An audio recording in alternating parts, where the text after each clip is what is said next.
Hello dear professionals, आज के video में हम डिटेल में डिस्कस करने वाले हैं इनवॉइस मैनेजमेंट सिस्टम। ये इनवॉइस मैनेजमेंट सिस्टम क्या है, जीएसटी डिपार्टमेंट को इनवॉइस मैनेजमेंट सिस्टम लाने की जरूरत क्यों पड़ी, इससे क्या हमारे प्रैक्टिकल लाइफ के अंदर हमारा जो वर्क का जो बर्डन है वो बढ़ने वाला है या फिर कम होने वाला है, यह सब कुछ आज हम इस वीडियो के अंदर डिटेल में डिस्कस करेंगे। वीडियो के लास्ट तक बने रहिएगा और आईएमएस के बारे में पूरी जानकारी आप लीजिएगा। चलिए वीडियो को शुरू करते हैं। सबसे पहले हम बात करते हैं कि सर इनवॉइस मैनेजमेंट सिस्टम आने से पहले जब भी हम किसी भी पर्सन से कोई भी गुड्स या फिर कोई सर्विस या फिर कैपिटल गुड्स हम परचेज करते थे, सप्लायर्स उसके जीएसटीआर 1 के अंदर वो डिटेल शो करता था। वो डिटेल्स 14 के बाद में नेक्स्ट मंथ की जो 14 डेट होती थी उसके बाद में आपके जीएसटीआर 2B के अंदर आती थी और जीएसटीआर 2B से ऑटो रिफ्लेक्ट होकर आपके जीएसटीआर 3B में आती है और जीएसटीआर 3B में आप इसका इनपुट टैक्स क्रेडिट अवेल करके जो भी आपका आउटपुट टैक्स के सामने इनपुट को सेट करके आप टैक्स पे करते थे।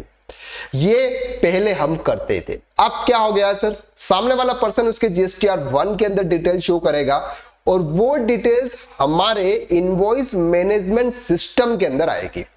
अब इनवॉइस मैनेजमेंट सिस्टम के अंदर आपके 3 ऑप्शंस दे रखे हैं, एक है एक्सेप्ट, दूसरा रिजेक्ट और तीसरा पेंडिंग। इन तीनों ऑप्शंस में से आप कोई भी ऑप्शंस आप चूज कर सकते हैं। जब आप वो ऑप्शन चूज करेंगे, अगर आपने एक्सेप्ट ऑप्शन चूज किया तब जाके वो आपके जीएसटीआर 2B के अंदर आएगी।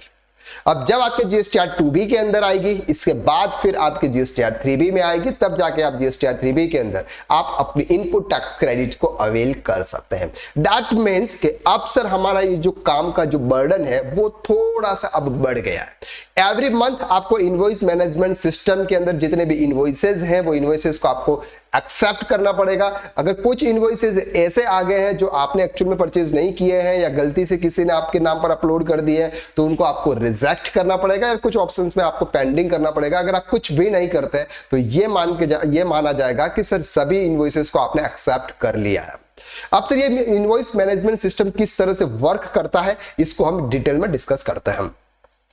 अब यहां पर सर आपका जब भी आप जीएसटी पोर्टल पर जाएंगे, जीएसटी पोर्टल पर www.gst, यहां पर आपको सर्विस में जाना, सर्विस में रिटर्न में आपको दिखेगा सर इनवॉइस मैनेजमेंट सिस्टम। ये सर आपका 14 अक्टूबर से एप्लीकेबल होगा। 14 अक्टूबर से इसलिए एप्लीकेबल होगा क्योंकि यहां पर इनवॉइस मैनेजमेंट सिस्टम इनपुट के लिए है, तो आपका जो इनपुट होता है वो 14 के बाद में अपडेट होता है, इसलिए ये आपका 14 अक्टूबर से एक्टिवेट होगा। जैसे ही आप जीएसटी पोर्टल पर जाएंगे, जीएसटी पोर्टल में सर आप यहाँ पे सर्विस में जाएंगे, सर्विस में आपने रिटर्न के ऑप्शंस पे क्लिक करना है और यहाँ पर आपको मिलेगा sir invoice management system IMS dashboard. अब सर आईएमएस डैशबोर्ड के अंदर आपको 2 ऑप्शंस यहाँ पर नजर आएंगे। सबसे पहला जो ऑप्शन है वो है सर इनवर्ड सप्लाई के लिए और दूसरा ऑप्शन है यहाँ पर सर आपके आउटवर्ड सप्लाई के लिए। अगर आप सोच रहे हैं कि सर जो आपने अभी बताया कि सर जीएसटीआर 2B के अंदर जो इनवॉइसेस आएंगे वो तो आपके सर इनपुट के आते हैं, इनपुट का मतलब होता है सर इनवर्ड सप्लाई, तो यहाँ पर सर आउटवर्ड सप्लाई का क्या रोल है, इनवॉइस मैनेजमेंट सिस्टम के अंदर आउटवर्ड सप्लाई का क्या रोल है। यहां पर सर इनवर्ड सप्लाई तो ठीक है, लेकिन आउटवर्ड सप्लाई का मेजर रोल आपको यहां पर देखने को मिलेगा।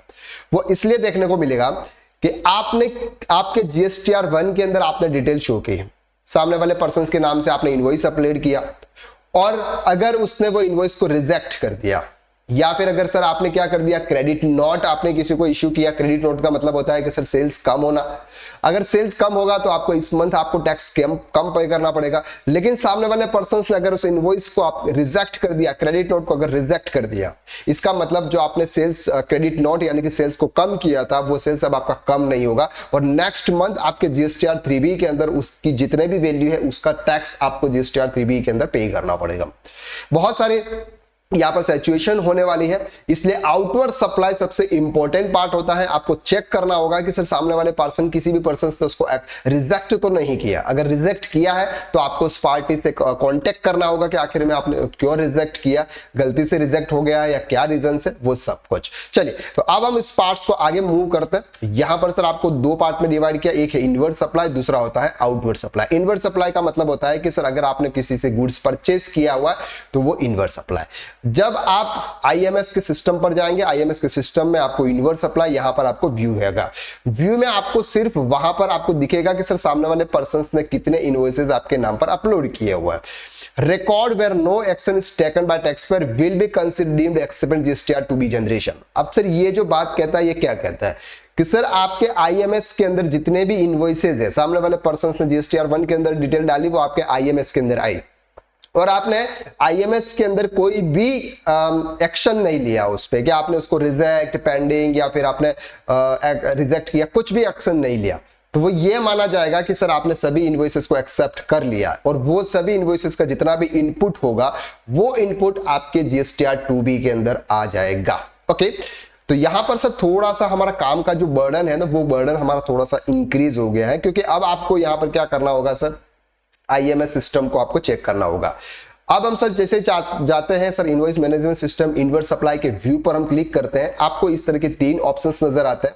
सबसे पहला होगा सर ऑल अदर आईटीसी, इसके बाद आपको यहां पर सर ऑप्शंस मिलेगा इनवर्स सप्लाई फ्रॉम आईएसडी, इसके बाद मिलेगा सर इंपोर्ट ऑफ गुड्स। तो यहां पर हम बात करेंगे सर ऑल अदर आईटीसी। जैसे ही आप ऑल अदर आईटीसी में जाएंगे, यहां पर आपको दिखेगा सर B2B इनवॉइसेस, यानी कि सामने वाली पार्टी जो रजिस्टर थी उसने इनवॉइस अपलोड किए हुए हैं। B2B में अगर कोई अमेंडमेंट हुआ है, डेबिट नोट अगर आपके पास में आया, debit note amendment, credit note sir credit note amendment, या फिर 95 ई कॉमर्स ऑपरेटर के थ्रू अगर कोई भी इनवॉइसेस आए, वो सभी आपको यहां पर नजर आएंगे।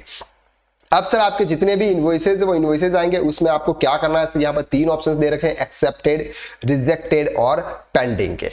अब यहाँ पर उसको आप एज ए एक्सेल में भी आप उसको डाउनलोड कर सकते हैं, download IMS details in Excel. Excel में डाउनलोड करके आप इसको आपके टैली के साथ में उसको रिकंसाइल कर सकते हैं कि सर जिस भी पर्सन ने आपके गुड्स GSTR 1 के अंदर उसकी जो डिटेल शो की है वो एक्चुअल में सर आपने परचेस किया हुआ या नहीं है, या फिर आपका क्रेडिट नोट या डेबिट नोट है या फिर नहीं है। तो इन तीनों ऑप्शंस में से आपको ऑप्शन यहाँ पर क्या करना होगा सर, चूज करना होगा। अब यहाँ पर सर ऑप्शन है no action, all the invoices that are saved filled by the supplier taxpayer in their form GSTR 1 and which no action has been taken by the recipient taxpayer।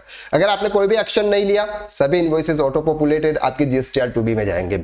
Accepted, number of invoices that are accepted by recipient taxpayer। आपने क्या किया sir, recipient के जितने भी आपके GSTR invoices थे उन invoices को आपने एक्सेप्ट किया। एक्सेप्ट का मतलब होता है कि हाँ सर ये जितने भी इनवॉइस आए हैं ये हमने परचेज किए हुए हैं, इसका आईटीसी हमको मिलना चाहिए।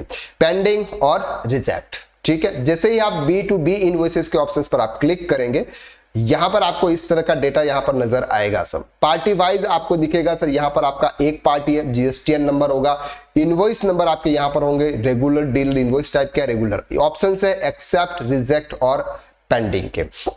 अब यहां पर सर आपके जितने भी पर्सन्स हैं उसको आप यहां पर सर सर्च भी कर सकते हैं और यहां पर फिल्टर का ऑप्शंस भी आपको नजर आएगा, जहां से आप फिल्टर करके भी आप उस पार्टी वाइज भी चेक कर सकते हैं।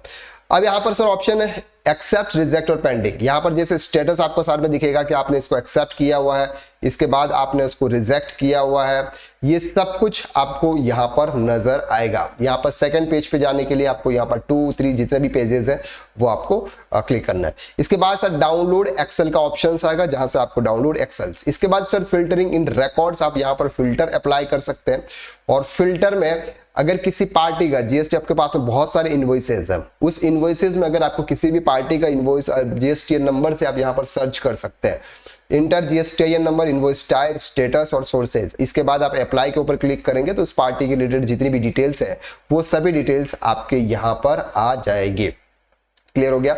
तो यहां पर इस तरह से आपकी ये डिटेल्स आती है, उसमें आप एक्सेप्ट के ऊपर क्लिक करेंगे तो यहां पर एक्सेप्ट का ऑप्शन आएगा, जितने भी इनवॉइसेज है वो सभी इनवॉइसेज आपके यहां पर आ जाएंगे। अब बात करेंगे सर यहां पर कि अगर आप किसी भी पार्टी के जितने भी इनवॉइसेज हैं उनको आप एज ए बल्क में भी आप यहां पर सर एक्सेप्ट कर सकते हैं। जैसे फॉर एग्जांपल हम बात करते हैं कि एक पार्टी के अगर 10 इनवॉइसेज है, हमें पता है कि सर इस पार्टी के 10 इनवॉइसेज है वो सभी है, क्योंकि बहुत सारे इनवॉइसेज है, आपको एक एक इनवॉइस को एक्सेप्ट करने की जरूरत नहीं पड़ेगी। तो यहां पर जितने भी इनवॉइस नंबर है यहां पर आप राइट क्लिक कीजिएगा, सेलेक्ट कीजिएगा और ऑप्शंस के ऊपर आप यहां पर क्लिक कर दीजिएगा। तो जिससे क्या हो जाएगा सर, जितने इनवॉइसेज आपको एक्सेप्ट करने हैं वो एक साथ एक्सेप्ट हो सकते हैं, यानी कि बल्क सिलेक्शन आपको यहां पर मिलने वाला है। क्लियर है? तो select all records, current page only 10 record, select all record all the page of 60 records. यहां पर आपको जिस भी ऑप्शंस पे आपको क्लिक करना है सभी एक साथ करने हैं या फिर आपके 10 रिकॉर्ड्स ही करना है। इसके बाद आपको यहां पे प्रोसीड के ऊपर क्लिक करना है। जैसे ही आप प्रोसीड के ऊपर क्लिक करेंगे आपको इस तरह का ये एक्सेप्ट का ऑप्शंस आपको एवरी इनवॉइसेस के ऊपर आपको नजर आ जाएंगे। इसके बाद इसको आप एक्सेल फॉर्मेट में आप डाउनलोड कर सकते हैं। रिसेट रिकॉर्ड्स, आप अपने जो रिकॉर्ड्स हैं उसको यहाँ पर जो किया हुआ है उसको भी आप क्या कर सकते हैं सर, एज ए रिसेट कर सकते हैं यहाँ पे। चलिए अब बात करते हैं sir download entire IMS record in Excel format. आप इसको एक्सेल फॉर्मेट पे सर आप डाउनलोड कर सकते हैं। यहाँ पर आपको ऑप्शंस दे रखे हैं IMS in Excel, generate GSTR two B. अब क्या होगा सर, जितने भी इनवॉइसेस को आपने एक्सेप्ट किया हुआ है वो आपके जीएसटीआर टू बी में जाएंगे। कब जाएंगे sir, 14 of the subsequent period. कब जाएंगे, 14 of the subsequent period. This drafted GSTR two B can be treated as final GSTR two in case no action has been taken by the recipient taxpayer. अब sir आपका जो 14 पहले जो आपका GSTR two B था वो final GSTR two B होता था, इसके अंदर कोई भी चेंजेस नहीं होता था। लेकिन अब आपका आईएमएस आने के बाद में आपका जो जीएसटीआर टू बी होगा वो ड्राफ्टेड जीएसटीआर टू बी होगा। अगर सामने वाले पर्सन ने अगर उस पर कोई भी एक्शंस लिया, जैसे फॉर एग्जांपल हम ये मानकर चलते हैं जीएसटीआर टू बी में अभी जो ड्राफ्ट जीएसटीआर टू बी बना है उसमें 50,000 सीजीएसटी और 50,000 एसजीएसटी का इनपुट टैक्स क्रेडिट आपको वहां पर नजर आ रहा है। लेकिन सामने वाले पर्सन ने एक इनवॉइसेस को एक्सेप्ट रिजेक्ट कर दिया, तो अब क्या होगा सर, एक्सेप्ट को क्या कर दिया, रिजेक्ट कर दिया। आपने क्या कर दिया, उस ऑप्शन को रिजेक्ट कर दिया। तो अब आपका जो आईटीसी है वो क्या होगा सर, कम होगा। बढ़ेगा तो नहीं लेकिन कम होगा। इसलिए जीएसटी डिपार्टमेंट सोच समझकर इस डिसीजन को यहां पर लिया हुआ है। तो जीएसटीआर टू बी में आप वही आईटीसी लेंगे जो आईटीसी आपके लिए है और एक्चुअल में जो इनवॉइसेज आपने परचेज किए हुए हैं वो इनवॉइसेज आप यहां पर एक्सेप्ट करेंगे। 14 के बाद में आपका जीएसटीआर टू बी के अंदर जो भी डिटेल्स है वो सभी आ जाएगी।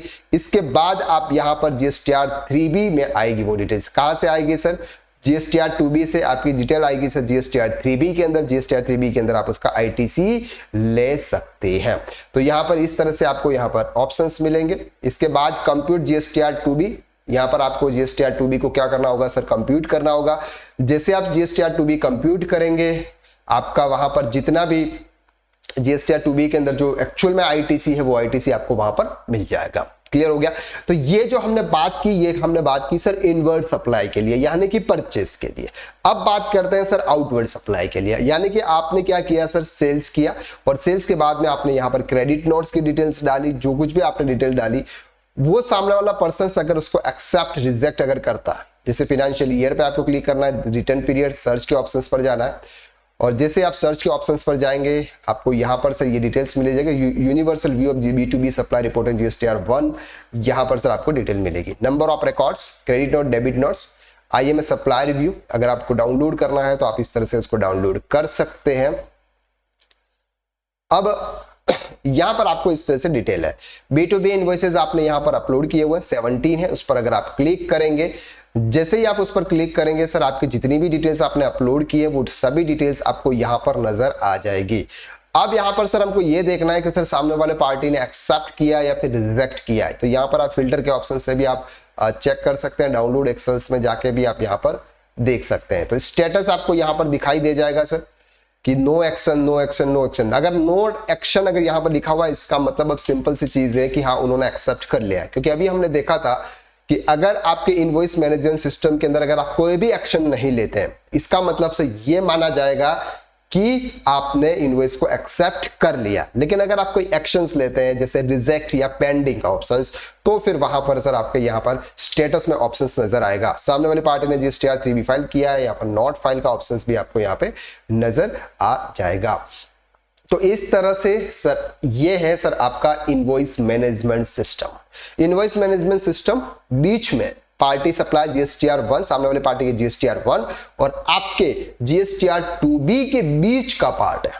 अब यहां पर अगर आपको एक्सेप्ट करोगे तो आगे GSTR 2B में जाएगी। अगर आप कोई भी एक्शन नहीं लोगे तो ऑटो डिटेल्स आपके वहां पर GSTR 2B के अंदर चली जाएगी। तो यहां पर सर इस ऑप्शंस को लाने के पीछे रीजन सिर्फ इतना है कि बहुत सारे ऐसे कुछ इनवॉइसेस होते हैं, वो इनवॉइसेस कभी किसी गलती की वजह से, सामने वाली पार्टी के गलती की वजह से उसके GSTR 1 में आ जाता है, डाल देते हैं, वो पोस्ट कर देते हैं। और अगर उसने उसके GSTR 1 के अंदर डाल दिया तो आपके यहाँ पर GSTR 2B में आ जाता है और फिर आपके GSTR 3B में आ जाता है। तो बहुत सारे ऐसे इश्यूज हो जाते हैं। इसलिए सर आप जितने भी इनवॉइसेस को आप एक्सेप्ट करोगे, हाँ एक्चुअल में हमने ये इनवॉइसेस परचेस किए हुए हैं और ये इनवॉइस की डिटेल्स है, वो ही आप वहां पर एक्सेप्ट कीजिएगा। तो ये है सर इनवॉइस मैनेजमेंट सिस्टम, जो कि 14 अक्टूबर 2024 से आपके जीएसटी पोर्टल पर एप्लीकेबल होने वाला है, यानी कि लाइव आने वाला है। जब लाइव आएगा हम प्रैक्टिकली क्लाइंट के डेटाबेस के आधार पर उसको देखेंगे कि इस इनवॉइस को आपको कैसे एक्सेप्ट करना है, GSTR 2B के अंदर कैसे अमाउंट जाएगा और GSTR 3B के अंदर उसका हम इनपुट टैक्स क्रेडिट कैसे लेंगे, वो सब कुछ लाइव देखने वाला है। तो आज के लिए बस इतना। नेक्स्ट लेक्चर या नेक्स्ट वीडियो में हम फिर मुलाकात करते हैं, तब तक के लिए thank you so much, bye bye, जय हिंद।